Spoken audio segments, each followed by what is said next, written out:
Yo, what's up? Oi. Yo, boy. What's up, boys? Sup? Sup, Stefan? Little light jazz in the background. Yeah.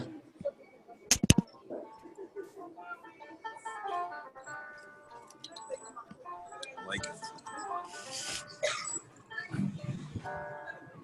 I'm going to now become the face. Oh. I like how you guys are in the same room. You can see like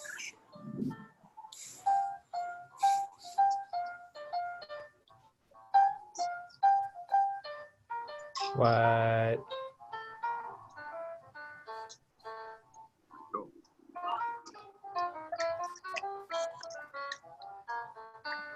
I like the jazz. This is really appropriate. Like,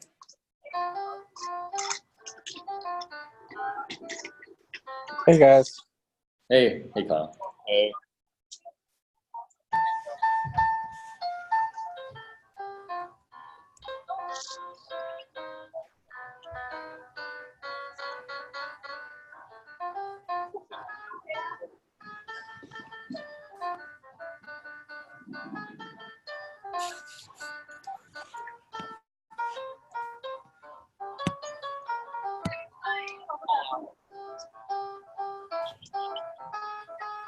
I'm actually blinking, by the way, when this sock bunks as well.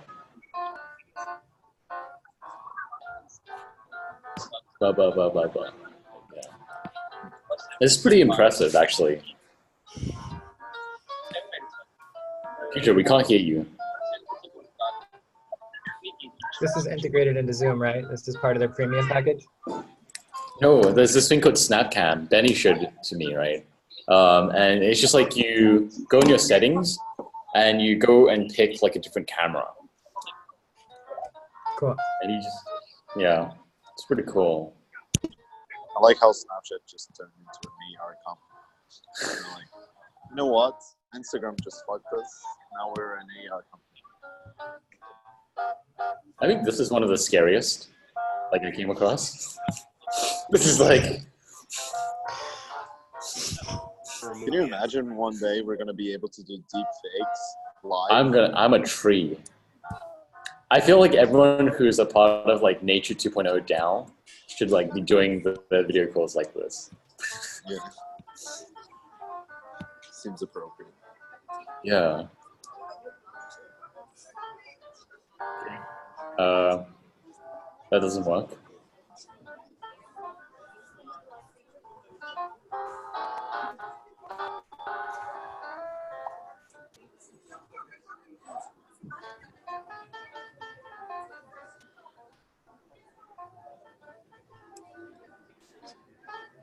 Hey Steve, what's up?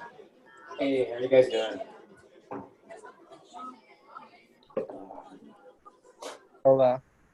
Never seen those backgrounds before. Yeah, we're probably gonna give it like 2-3 minutes. Now it's like actually 4 o'clock. How is everyone? You guys should all play with like Snapcam. It's like, I think I like the egg face the best. It's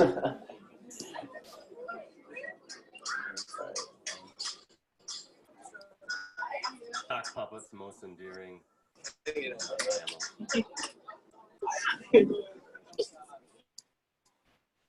the most endearing. I think it's probably this. That's the most bullish green cucumber. Most bullish. Yep.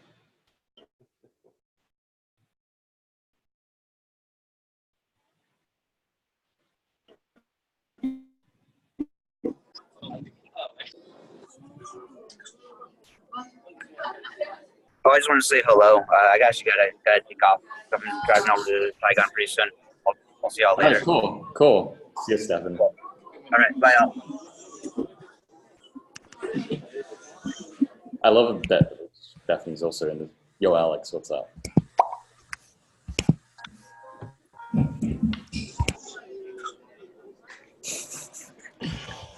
I got that on video, Alex. I saw your face. That was hilarious.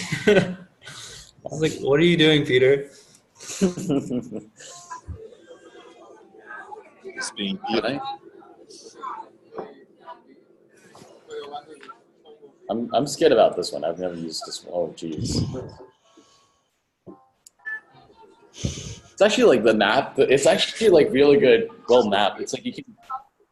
Okay, well, okay, that kind of broke it. But let's try. I mean, I have the visor mask. Let's try this one. How far can it go before it starts breaking?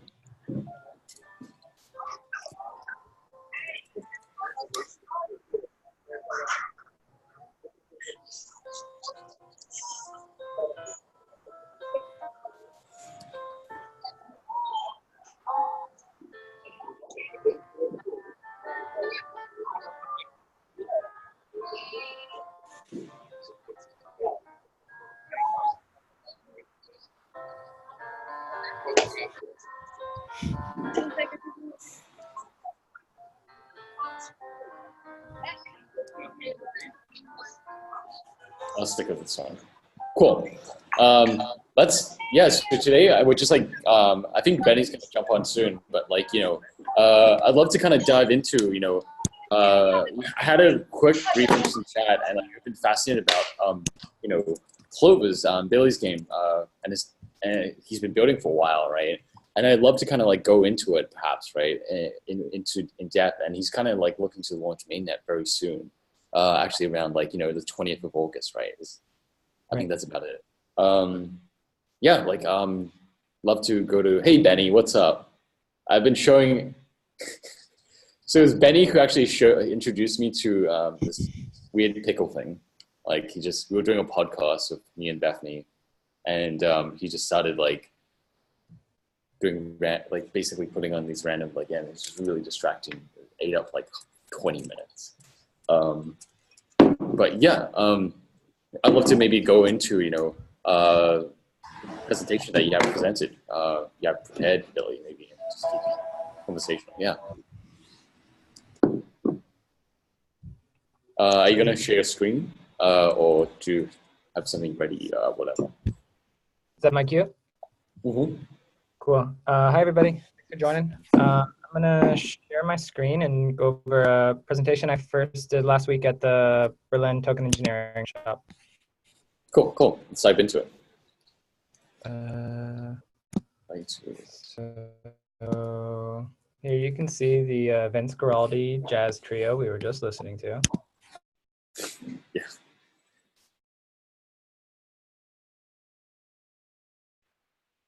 Well, did we lose? We lost you. Try that again. Is that working? Yeah, that's working. Awesome. Okay. So this presentation I've been calling Search as Sport, which hopefully becomes clear in a second. It's about Clovers, a game I've been working on and off in one capacity or another for a very long time, sorry, someone's asking me for a link to the fireside chat. Okay. As a Ethereum-based app, it's been in progress since about September 2017. Let me just grab Okay, take your time. link. Somebody.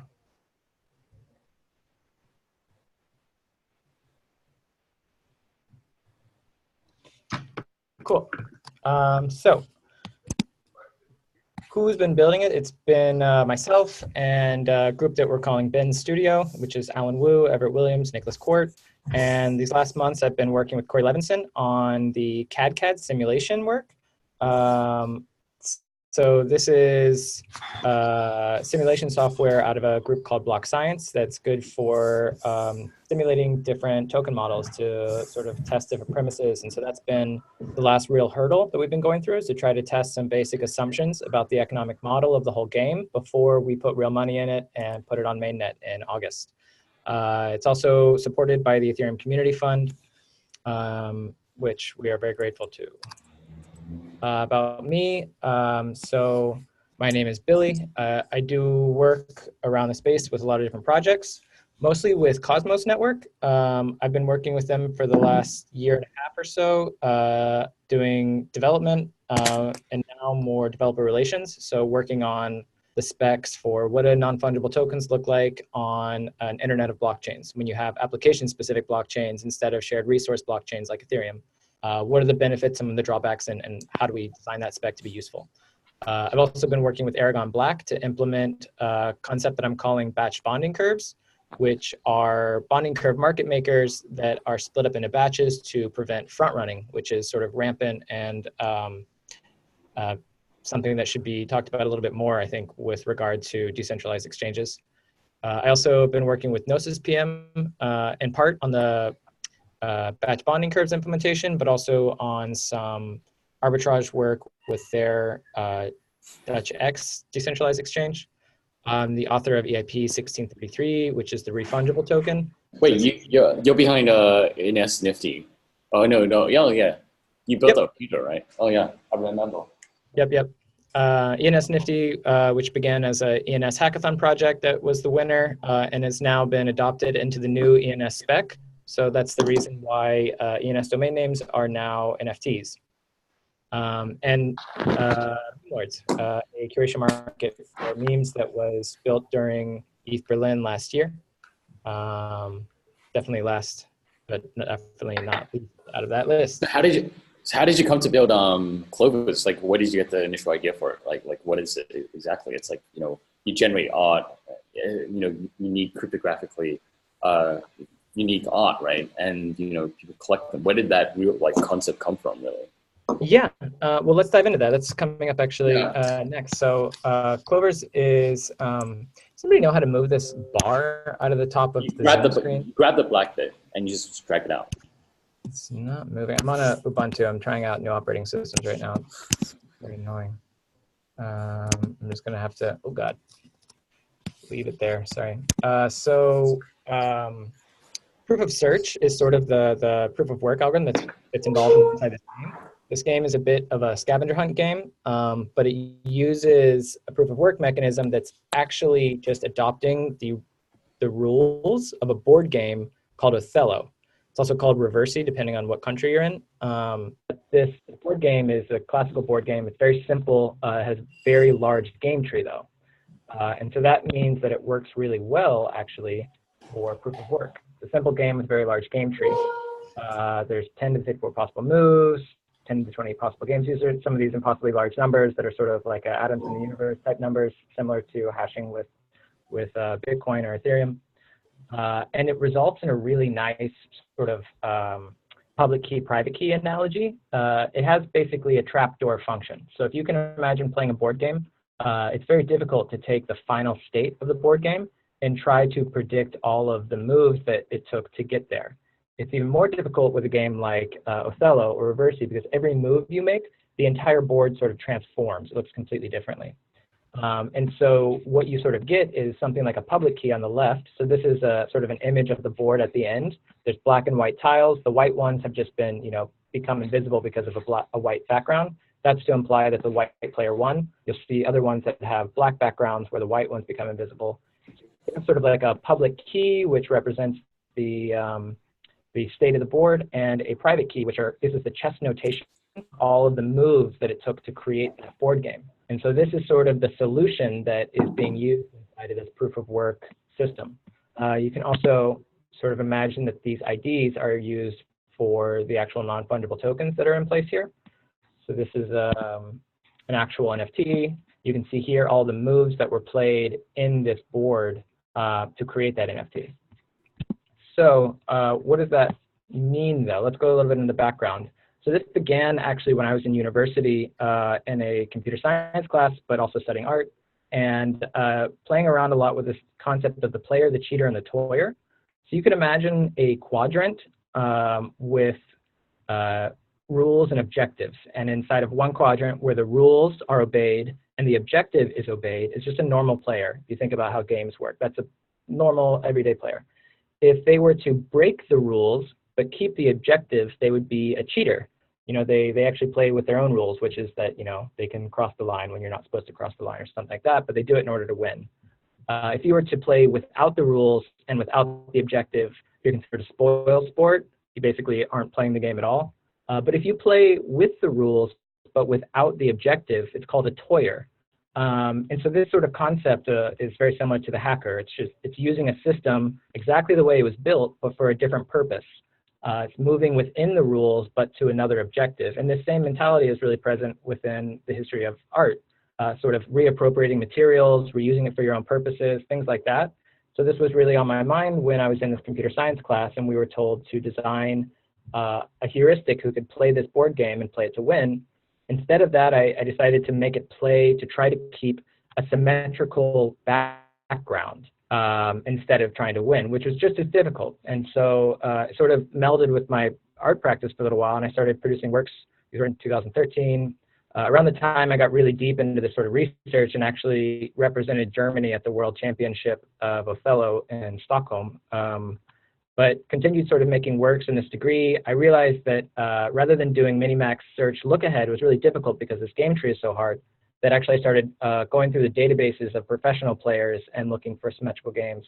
And then at one point I realized that it's more efficient to just play a bunch of random games and and just check to see if they're symmetrical by chance. And this is really like a total analogy to proof of work. And at some point I realized that this could actually be sort of like a botnet where I turn it into a game and just have a bunch of strangers doing this work and producing these symmetrical games so that I could, my goal was to continue making artworks like this.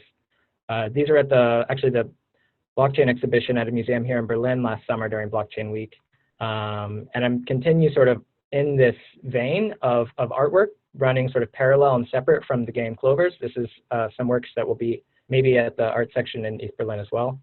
And some experiments with 3D printing. And so, I came to this result where I wanted to build a game that allowed people to sort of harness their power to find these things. And if I could just design the incentives correctly, it could actually be a real currency. And so the first time around I thought about this, it was sort of Bitcoin colored coins day before Ethereum launched. And if you've ever encountered colored coins on Bitcoin or trying to shove metadata into the call data packet, it's a really messy process. And so that sort of went on pause for a while until I encountered my first Solidity Hello World contract in 2017. And then I was like, oh my God, it's ready, it's time. So I sort of threw myself fully into learning Solidity and building these decentralized apps. I started going to hackathons. I did 6 hackathons in 12 months. I was a winner at all of them, and it was mostly just to sort of show people this game Clovers and sort of get feedback. But in that process, of course, I got totally nerd sniped by all these really exciting projects and ideas. And so Clovers has actually been a really amazing lens for all of these different aspects and properties that are happening in the blockchain world outside of it. But just to walk you through a little bit of the game itself, there's a new tutorial we haven't launched, but should still be able to show you guys. Is the screen still showing up, right?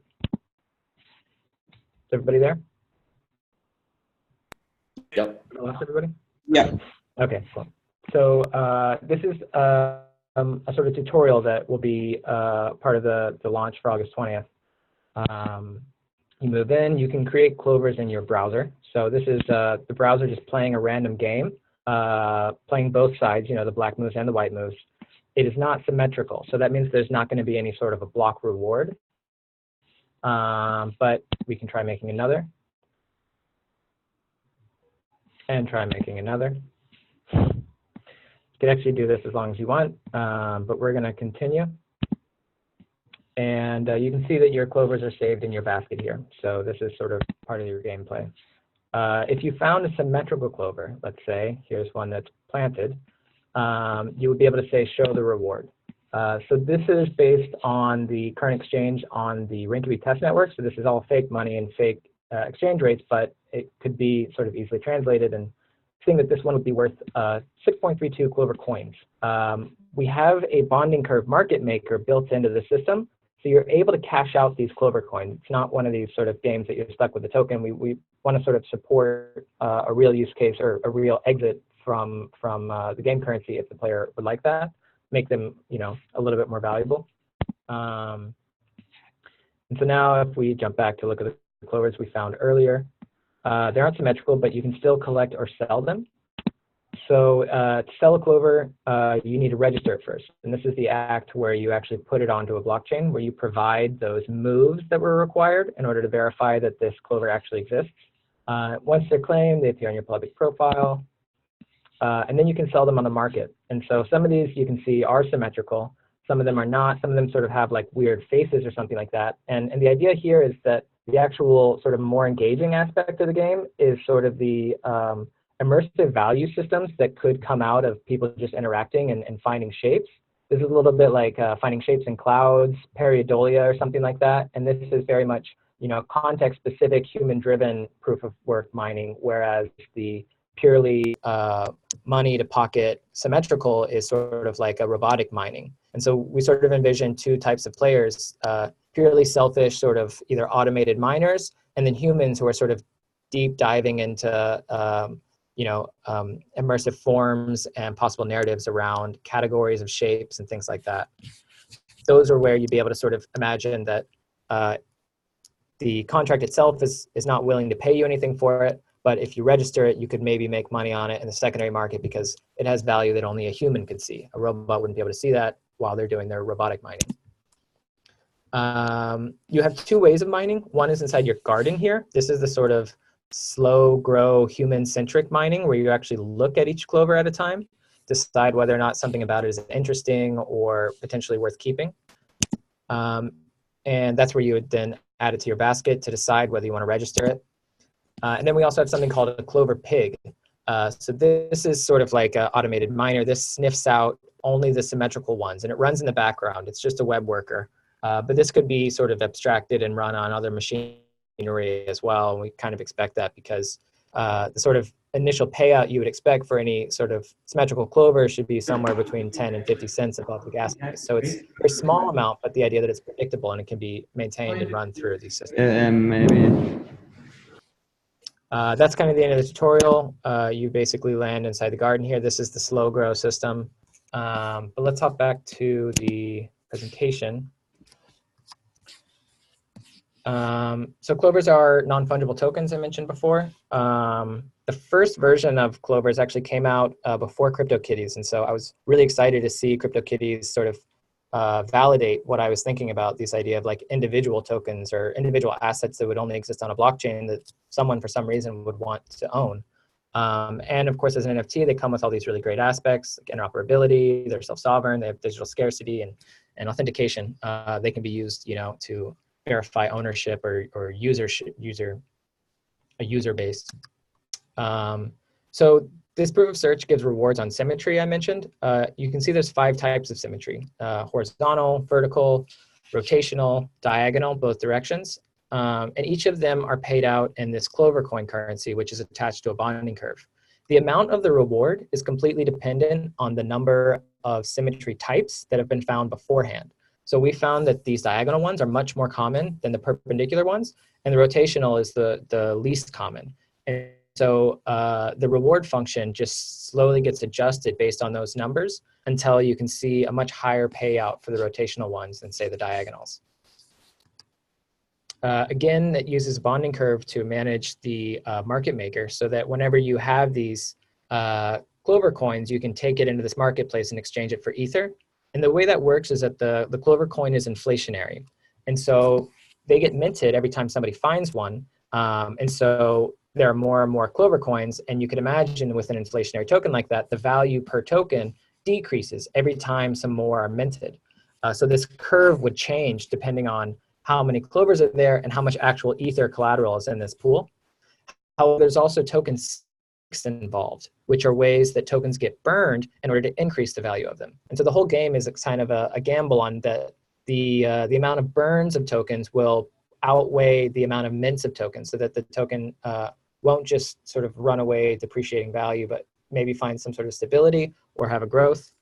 That's sort of to be determined, and what a lot of the simulation software we've been working with is trying to test some basic ideas about.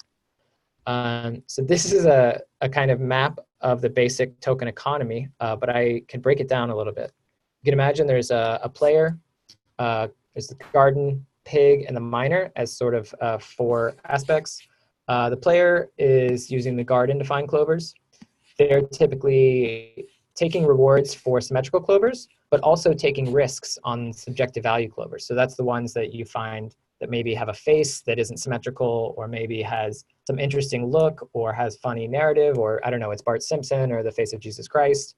And then you would add contextual value like name, comments, albums, likes, identifying those sort of unique features that would potentially give them value inside of this Right. contextual network. I wonder if you can actually maybe like find a symmetrical one, or find one, right? And then attach a message onto it and release it back into the wild, right? I wonder if it's like you could, so that it may be even rarer and more special to come across, a token and see, people actually writing messages on the back of them, right? And it's like it's like catching a fish and releasing it back into the ocean. It's funny that the catching and releasing makes me think of like, once somebody knows a private key, it's basically spoiled. You can never really trust that they forgot the private key. But that does make me think of something we discussed a lot, which is sort of bounties, where you'd be able to sort of design what you want a clover to look like, say add comments to it or something like that, but there is no solution at that point. No one's actually found the one that does that. That way, once somebody does stumble upon it, then they have this sort of waiting request or waiting pot of comments or talks or whatever it is that's already sort of established around the pre-existence. A bit like catching and releasing, but without having to hook it, I guess. Yeah, that idea can't. Yeah, I think it's a bit like a bottle in the ocean. You put a messaging bottle and throw back out, right? I know, but yeah, totally. So I mentioned before the garden. This is the sort of slow mining tool. It shows all types of clovers, symmetrical and asymmetrical. There's a lot more variety and potential for subjective value. This is the one I mentioned is like pareidolia, like watching clouds, looking for shapes in clouds.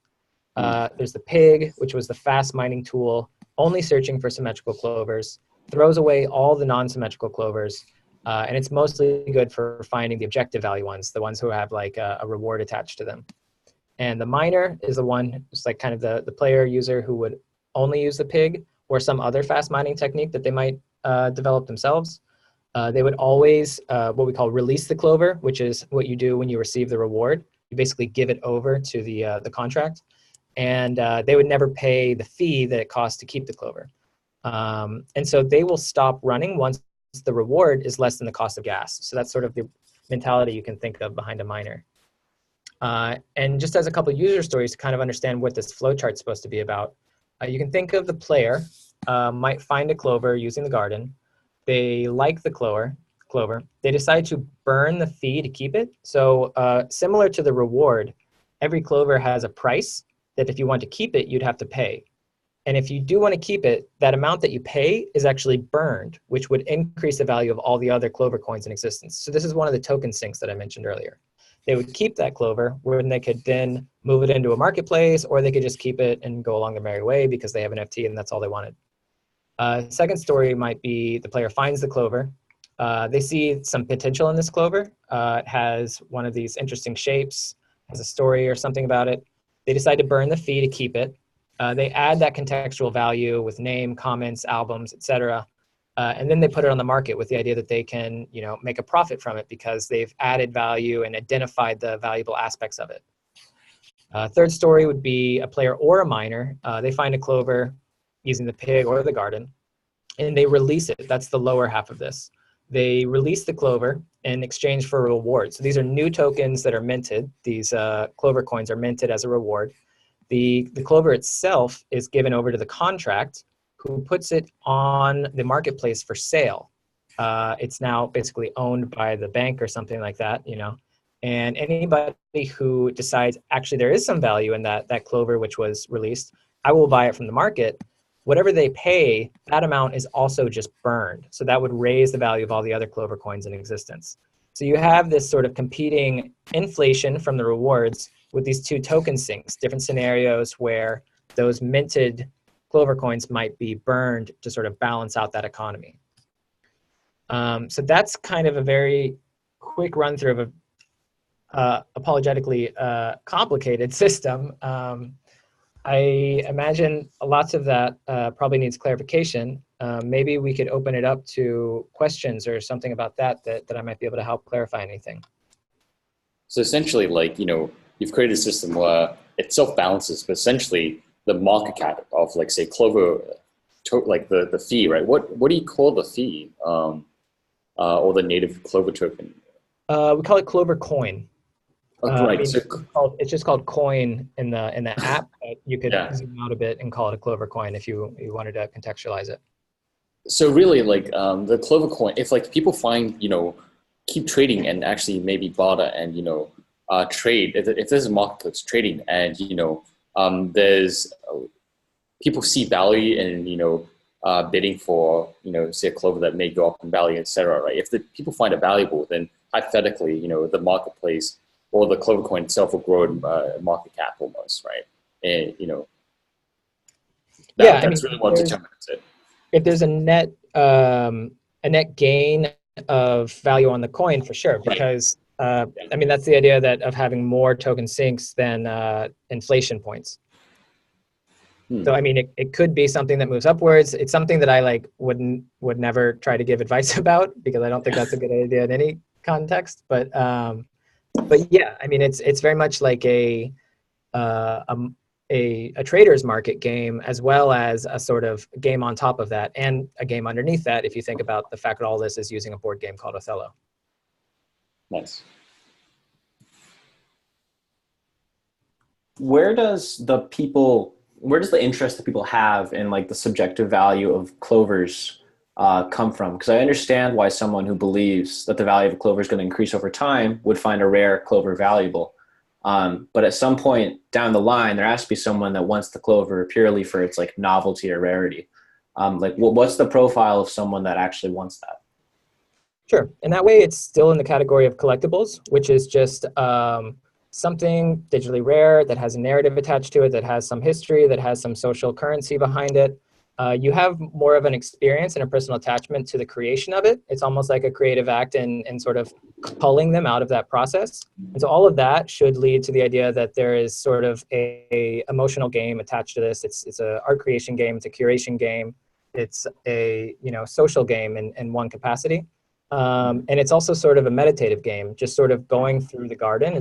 I keep using this analogy of watching clouds, but I do think it's very similar, and it's sort of a nice active passive engagement activity where you're sort of sort of like Zeus casting a lightning bolt and sort of instilling life into an otherwise dead object. You are the person who's sort of doing that, going through this sort of fields of trash, fields of rocks, looking for something that could be a diamond, not necessarily monetarily, but just sort of in the capacity of engagement or enjoyment. There is a purely intrinsically valuable aspect of the game. I wonder if, like, Benny. Go on. I'm sorry. No, go on, Billy. I was just going to say that this is also meant to be one of those games that provides enough flexibility for sort of games within it to erupt. So when we were sort of playing a lot in-house, we kept finding, like, weird themes within the Clovers, like a bunch that looked like Black Santa Claus, and then a bunch that looked like Donald Trump, and then a bunch that looked like letters. So it became this game to sort of try to find all of the Clovers that created the entire alphabet. We only got like 10 letters in, but this is sort of like an ongoing call to arms, call to action to sort of create them. And then they have the sort of currency as an NFT. You can bring them outside of this context and use them for whatever NFT system you want. They'd be showing up in your wallets, or sort of representing your profiles, or just sort of becoming a key to access to different social groups. Like only somebody who has 100 Clovers is able to access certain chat rooms. All these are sorts of the aspects of NFTs that I find really amazing, the sort of interoperability unlocking. Mm-hmm. I think drumming up like that social interest and the social narratives is really important for you guys. And you mentioned, the alphabet challenge, sort of, right? You wanted to see if you could get all the Clovers to form the alphabet. I think issuing public challenges that way, like, can anyone find a Clover? Can anyone find a Clover that looks like X?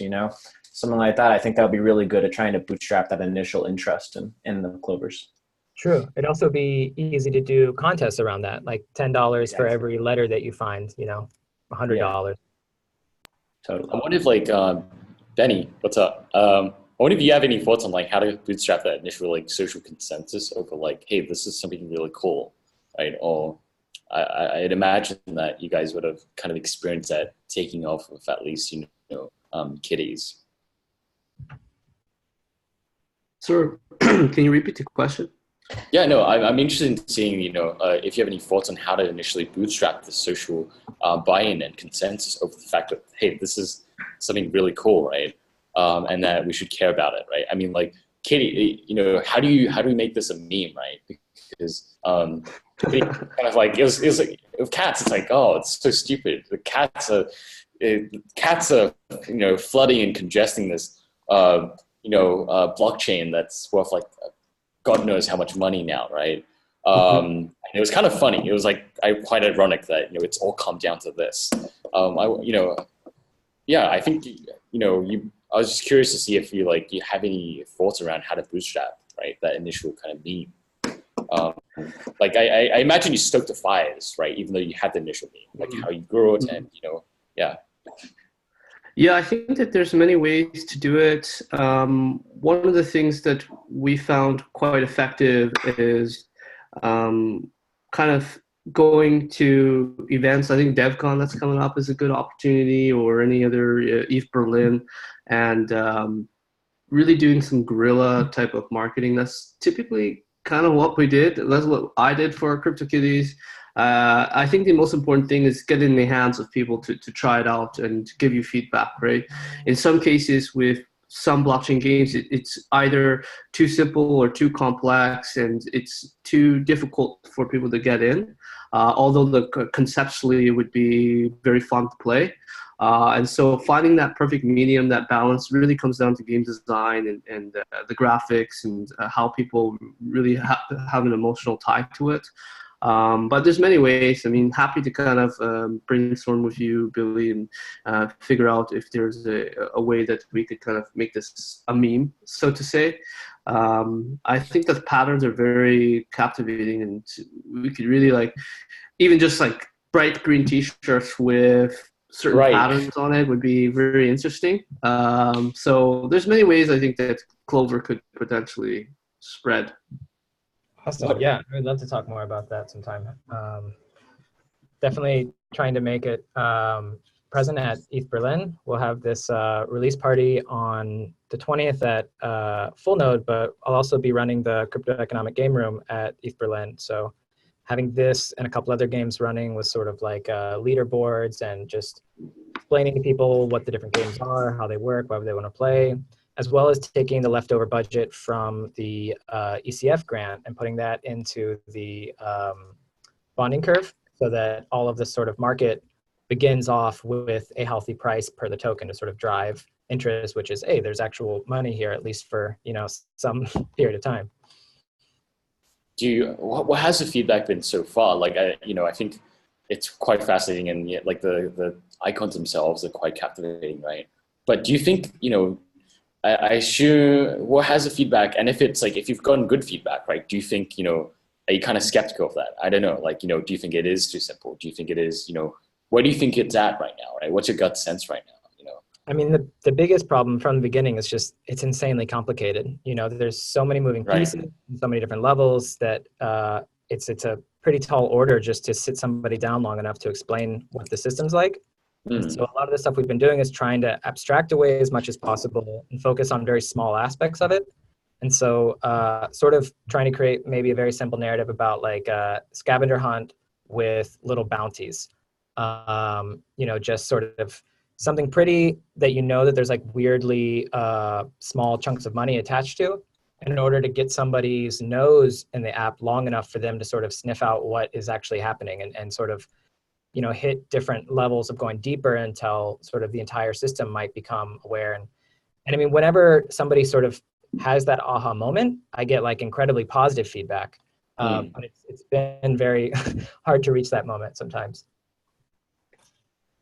Right. Do you think that's a UX problem, or is that more of an interaction design problem, in terms of getting users to that activation point?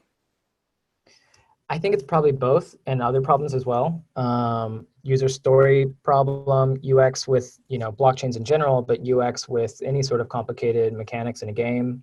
And And so, yeah, one of the solutions we've been doing is trying to use games or words like garden, basket, pig, which are just so bizarre to begin with. Nobody has to like worry about feeling dumb, like it's some technical term that they just aren't smart enough to get or something like that, because most of this stuff is totally gettable. But it's like with any technology, once somebody feels for the first second that they're too stupid to get it, they reject it.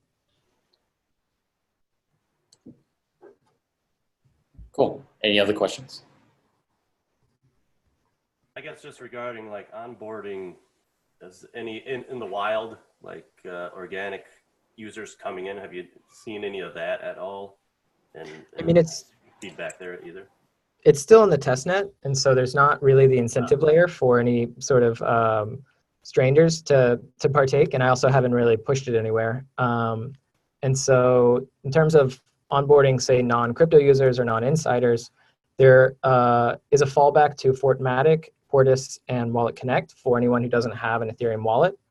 And I know at least Portis, I think maybe Fortmatic as well, gives a little bit of Ether for new users who verify with their phone number in order to sort of have the required gas. There's also sort of the possibility of a gasless user partaking. It'd be really easy to set up meta transactions in which the reward is used to pay the meta transaction miner instead of like the user with some ERC20 or something like that. And so having like a trusted third party who's running meta transactions is definitely a potential UX onboarding user flow.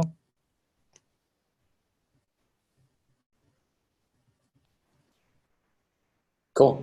If that's it, Benny, I would love to maybe bring the spotlight and highlight to Benny, right, of DApps. I kind of like put him previously on the spot. I was just like, hey, you want to like jump on this like live stream and check out this cool game Billy made, right? Like, and I was like, hey, you want to show something that we haven't seen before, right? Whether it's just updates or anything cool, but otherwise, yeah. Show us. I don't know. Yeah. Good to see you all. I see some familiar faces here. I'm just gonna share my screen. Today, I'm going to be giving like an overview of some of the things that we're thinking about. Oh, whoa. There you go. Can you guys see? Yep. Yeah, so there's a couple of things that we're thinking about on CryptoKitties, on Dapper, and on Cheese Wizards. The Cheese Wizard side is mostly showing some of the early artwork that I showed when I was in New York Blockchain Week and on the Gitcoin call briefly of some of the initial illustrations and how we kind of arrived at the current visuals for the Cheese Wizards. So for CryptoKitties, as a quick update, some of you guys are on the newsletter, some of you aren't, but we were thinking about interoperability between Cheese Wizards and CryptoKitties.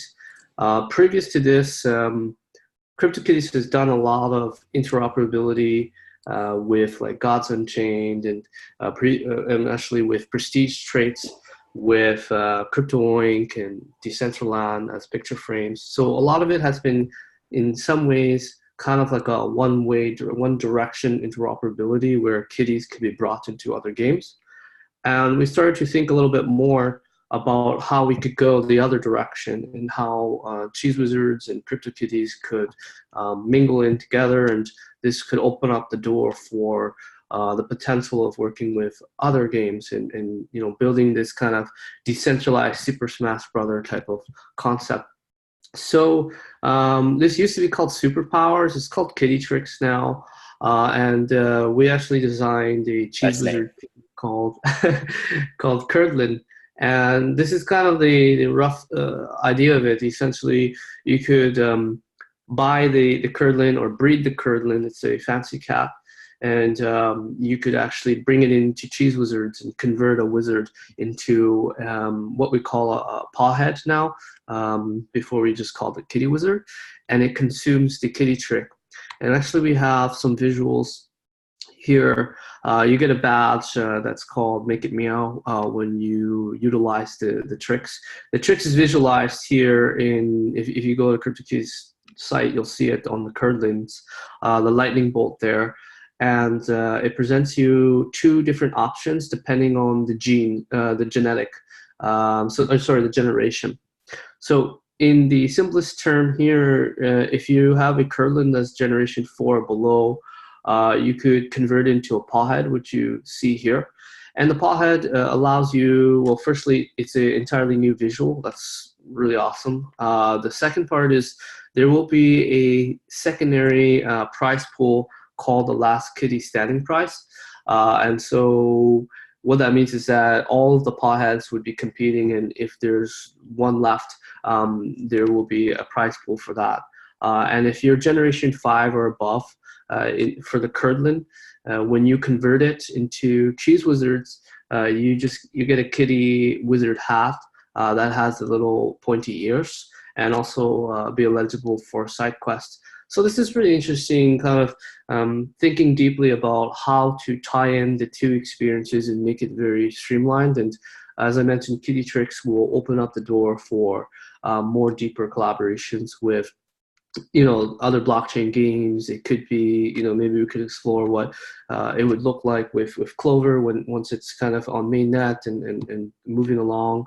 Of course, we've had conversations with some of the other games that exist.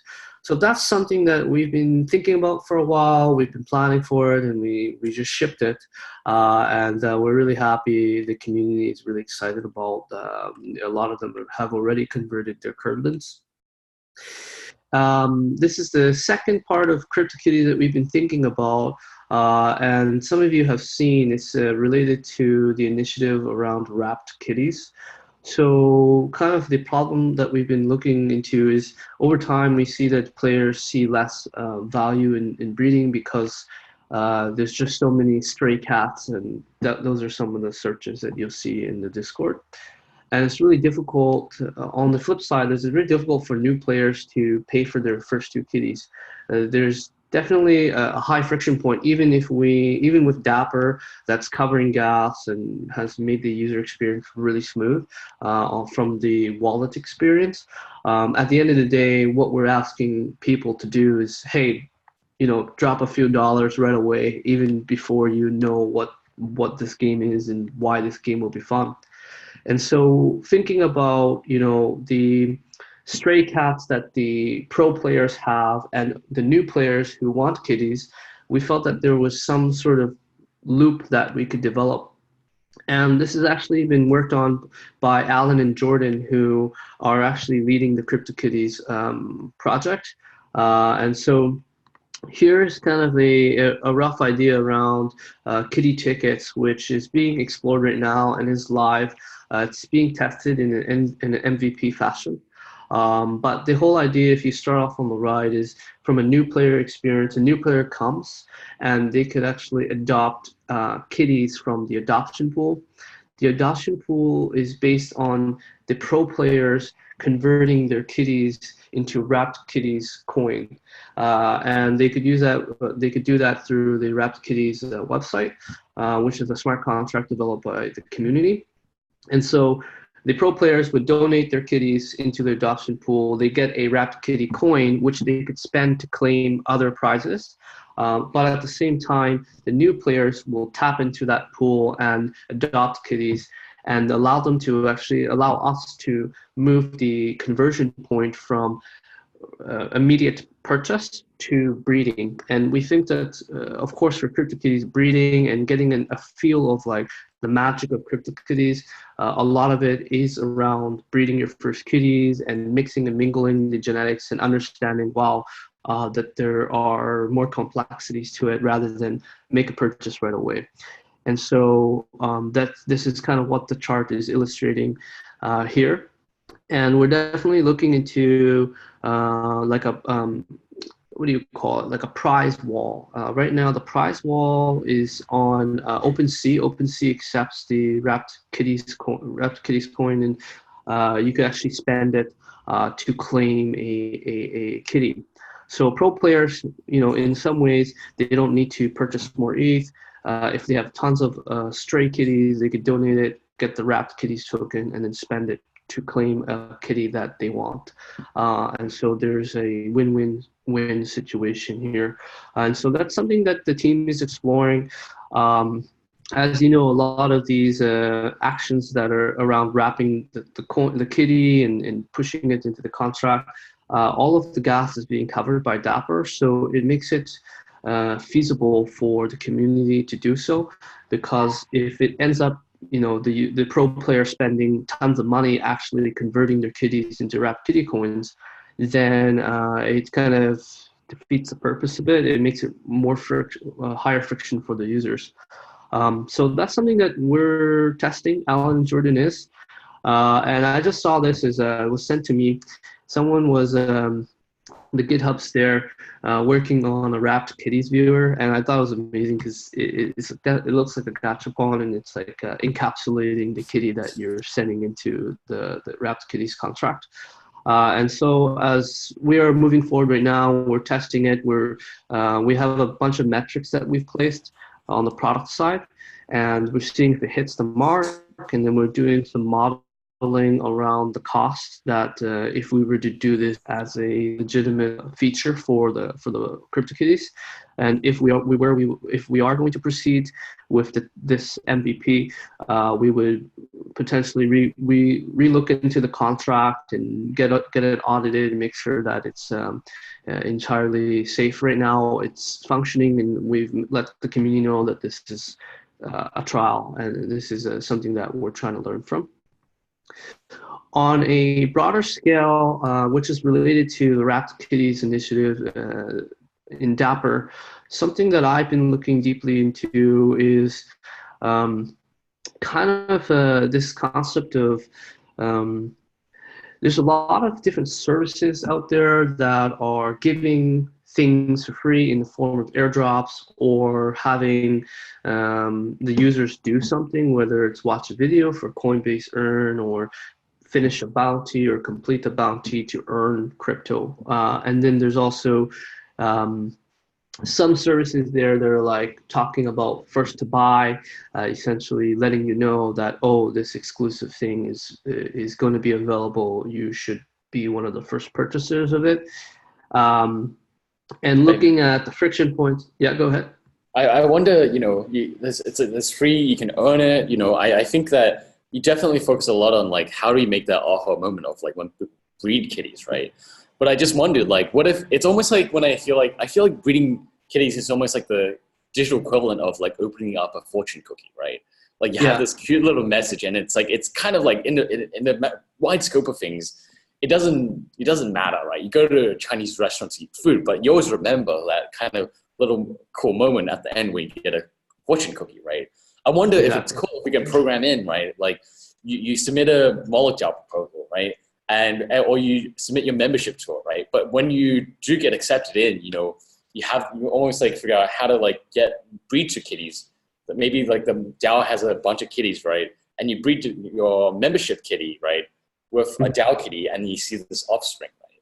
And maybe that's like the fortune cookie of like, welcome to the DAO. This is like, I wonder if you could apply, almost this fortune cookie concept to various other Web3 interactions, right? Even Clovers, I feel like each system, each game, standalone by itself, they're very complex systems, right? And they have their own close dynamics. However, I think the power of perhaps these games is to almost to compose them, right?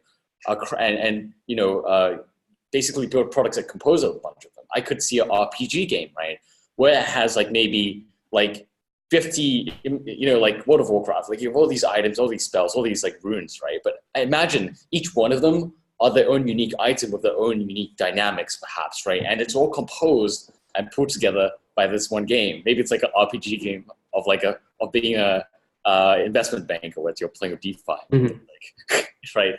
I don't know, I think that's just like rambles and comments.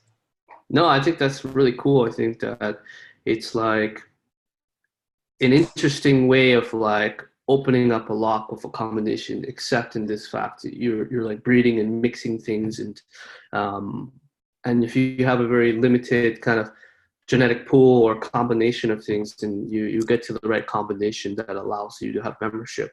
That firstly allows the individual to experience this really unique way of kind of being brought into a community that isn't necessarily like the traditional ways that we have currently. So I do think that it's a pretty interesting idea.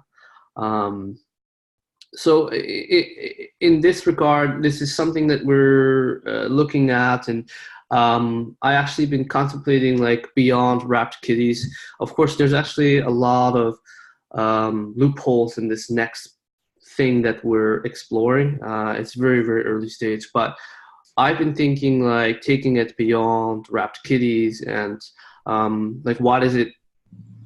I get why it's only centered around kitties because the floor price of kitties are relatively stable. And so the price of pro players wrapping stray kitties remain fairly constant. But I was thinking that this is a common problem for all the blockchain games, right? Like, unless we're using a second layer solution or having basically 90% off-chain type of thing, we're going to run into this issue if we continue building blockchain native games that need the users to initiate a purchase right away. And so this is something that I've been having conversations with Devin from OpenSea, and I've mentioned it to Axie and a few other blockchain games, but a concept of wrapped NFT that basically is the same model of wrapped kitties, but you know, a consortium or a DAO of blockchain games that are reputable. There's probably criteria for the individual members to companies or game companies to participate. The floor value is relatively consistent amongst the members of the DAO or the consortium. And what will happen, what could happen is that then there would be a wrapped NFT standard, which would work cross game, and in a similar concept, new users could get NFTs for free because they're pulling it from the pool that the pro users are generating through putting their NFT as a wrapped NFT. And then there could be some interesting referral loops that could be built here. And then on the second area is pro users get liquidity, and the wrapped NFTs could be exchanged for prizes, or they could, you know, be sold in the market. People, because it will be an ERC20 token. There will be inherent value there that people could exchange on decentralized exchanges. And having companies kind of promoting like a prize wall where it's not just kitties that you could claim, but it will promote the intermingling of all of the blockchain games where an individual could wrap their kitties and get wrapped NFTs and then use it to buy an Axie Infinity or to claim Axie Infinity. And that just lowers the immediate friction of mingling all of the community together. So this is something that I'm currently looking into. Nothing is built right now except the experiment that we're running with wrapped kitties. We really want the metrics to come back from that to give us a pulse of whether or not this is even feasible or not. But if the community here has feedback or opinions or think this is an amazing idea, happy to kind of engage. For us, this is something that we feel that would be best as a collaboration with the community rather than like Dapper Labs building this whole entire thing. And so that's why we've been having many conversations around it. Oh, my screen switched. Can you guys still see my slide? Yeah. I removed it. Oh, okay. I thought you were done, but. No, I've cheese with stuff, but I think we're at time, so we could just have questions. Yeah. Cool. Yeah. I was going to say, I wanted to talk about the wrapped situation and sort of like, what does it look like when you have multiple varieties of NFTs as the collateral pool while using a common ERC20? And I was having this conversation actually yesterday with Sunny Aragawa with Cosmos, because they're talking a lot about making validator derivatives. So if you are staked with a validator, your money is locked up with them. And in a way that's good because it's securing a network, but maybe you want to use that like position for something else. Like you could use a derivative of those.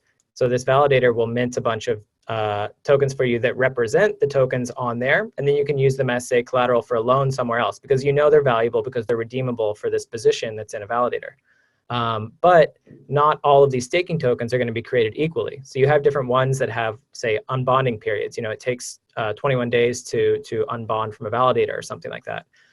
Or, you know, you're bonded to this validator who has a really expensive and secure setup, and they're bonded to this other validator who has a different setup. But maybe is there the possibility to sort of intermix these things? So like, what does it look like when you have various collateral tokens that are very similar, but maybe not exactly valued? How do you sort of, is it that, you know, you have to have some sort of parent organization who agrees to be, you know, blind to those differences? Is that something like an affiliation? Do you allow users to specify which ones they pull out? You know, is that a choice that's given, or are they forced to be blind? Is that even possible? Since so much of, you know, this architecture is going to be deterministic, are you ever going to be able to escape that, or is that going to be a cat and mouse game from the beginning? Have you been thinking about choice with the redeemability of these things very much? Or like, what is the scale in your all's opinion for, I mean, it's probably different for different use cases, but what are your thoughts about that specifically? On a larger scale of like wrapped NFTs, no, we haven't thought about that. On the kitty side, now we're accepting kitties that the community decides to put into the wrapped kitties contract. And of course, some of them range from different values, right? Some of them are like 15 cents, some of them go up to $1. So yeah, I think that's a very interesting perspective on choice, like allowing, like, you know, restricting it, or who's going to determine it. How do we kind of figure out what the floor of all of these NFTs would be amongst the other games? Your specific version, it's that when they withdraw or exchange the CryptoKitty tokens for CryptoKitty, is it first in, first out? Is it last in, first out? Like, what is the process for choosing? Is it random, semi-random? You mean from the new user perspective? Yeah, I mean, is it not a two-way exchange that you could go and sort of donate your CryptoKitties for a token, but you could also spend that token and receive a CryptoKitties? I know you're also minting them for free for new users, but is that original in and out still an option? Yeah, so the new user flow isn't particularly there right now, meaning like the new users are tapping into the adoption pool to receive the kitties for breeding immediately. But for the flow for existing users, yes, they send the kitties into the contract, then they receive the wrapped kitties token. And right now, we don't have really an interface to accommodate where you spend it. So in OpenSea, they have accepted wrapped kitties as a token. And so you could go there. There's actually like a specific, I could send you the link where you could actually claim the kitties there. But when you say they're wrapped kitties, they become indistinguishable from the kitties that are below them, right? Yeah, that's correct. And so it's an ERC. Well, also, I mean, that means they're ERC20s, right? They're fungible.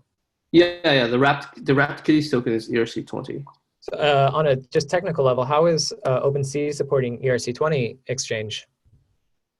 Yeah, that's a good question. I could get back to you on that one with Alan and Jordan, because they're mostly directly dealing with OpenSea right now on the acceptance of the wrapped kitties token. But then if I were to say, I mean, the contract itself though is one unidirectional. It's not like you can earn those ERC20s to redeem a token, a kitty underneath, right? That only happens for new users. Yeah, it's unidirectional right now, and I can confirm that. Yeah. Cool. Do you have any other questions? I think it's interesting because it's like, Billy touched upon the point of like, does an organization actually want to decide to blindly take those tokens in regardless of value, right? It's almost like it's actually that organization's choice, right? Which is, yeah, I'm interested to see like what that, rationale even is. It makes me think of like insurance, whose, they're sort of Right. They have an insight.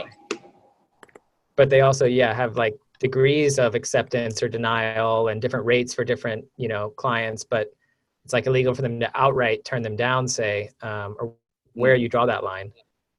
What's the purpose and what's the service?